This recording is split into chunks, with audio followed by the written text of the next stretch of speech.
All right, guys, so I've just been working away here, and so as you guys can see, this might be a familiar sight for you guys. Got the head pulled off, and I got the lifters out of there, at least the two.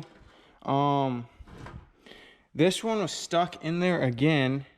Remember last time how I didn't know what to do, so I went and got my dad, and he had to use a pry bar to get it out. Well, this one wasn't that bad this time. I just had to use a needle nose pliers and pull it. But as you guys can see right there, the lifter is clearly collapsed. See, they're lined up, everything. It's collapsed. So I don't know why it collapsed again. But you know, you can clearly see it. Who knows really? I mean, he did run it 2,000 miles over, and it was 2 quarts low. And yeah, so it really needed oil change.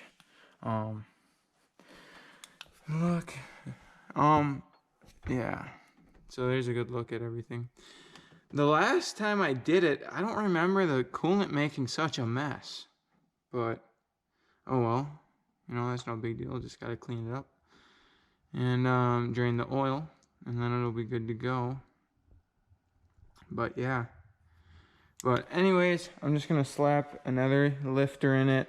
And it just needs to last me 2 months. Basically until winter. And then I'll, you know, like I was saying, it was just a temporary fix. I'm reusing everything except the head gasket and the exhaust manifold. Like, I'm gonna reuse the intake gaskets for now, valve cover gasket. Like, just really like cheap. Warranty the lifter, because there's supposed to be a 1 year limited warranty or whatever they call it. Not a lifetime, but just something about 1 year. But this was only 2 months.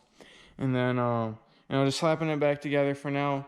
And then, like I was saying, in the winter, I'll redo everything. It's going to get a DOD delete, so I don't have to have, you know, these kind of lifters anymore. It's going to get bored out, like everything, guys, like the whole 9 yards. It's going to get bored 30 over, more than likely.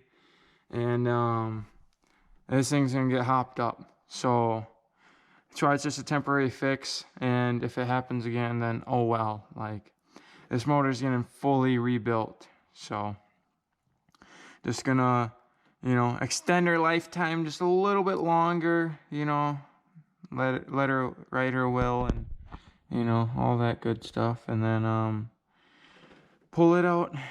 But I got some exciting things on the way for this truck.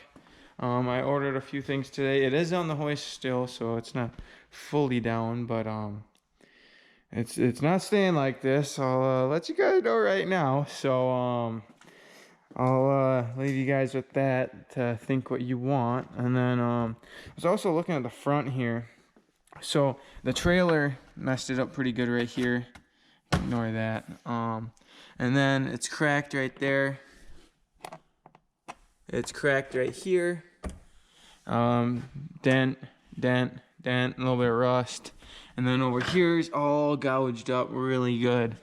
So, looks like I'm getting a brand new front bumper. So, I'm probably going with a OE one again. But we will see. And then right here, you guys see that. Needs a grill. But we'll see what happens to the 2010, the blue truck. I'm definitely going to have a grill from that, so I might just put that grill in here, or maybe I'll like the grill on there or something and change it up. Who knows? I might just put that grill on here and do some grill inserts. Who knows? Definitely getting new headlights, because these ones, their time is up. Like, yeah, I could buff them out, try and save them, but it looks like I'm going to be looking for new ones, because this one's really bad. And yeah, so basically this thing's getting a whole new front end. Not sure about the hood yet.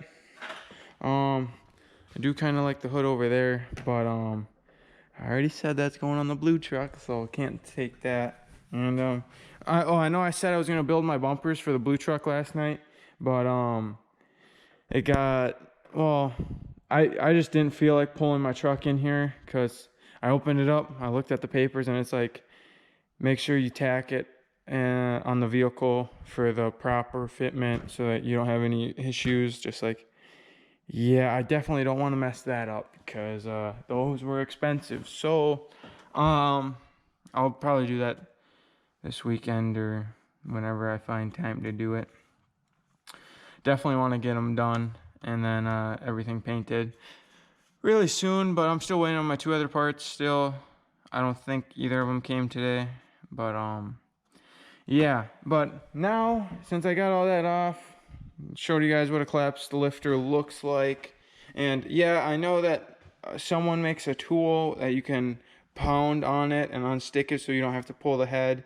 But I mean, it's warranted, temporary fix.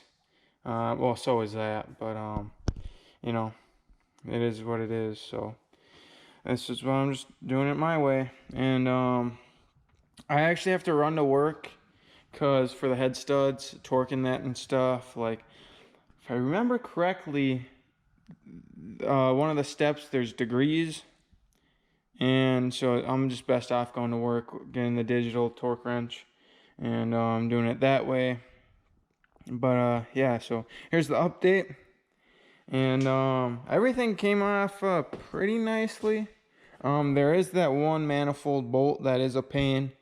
GM decided to put the oxygen sensor right underneath it, but I was able to get that just barely. So I might grab a nut from work too, because that one got a little rounded, but it came off. So yeah, that's basically the gist of it all. And now it's time to put it all back together and test it out. So there you guys have it. I'll obviously show you guys me starting it up and everything once it's all back together. But wait, so cylinder 4, it was this one. Seems fine. It was all in the lifter, so yep. Because obviously, you know, I shouldn't say it collapsed. I don't know why it collapsed again though. That is weird. I would like to know why that collapsed again, but I don't know if the oil changes caused it or not, but I'm gonna get it all put back together, and then you guys will see that for the next clip.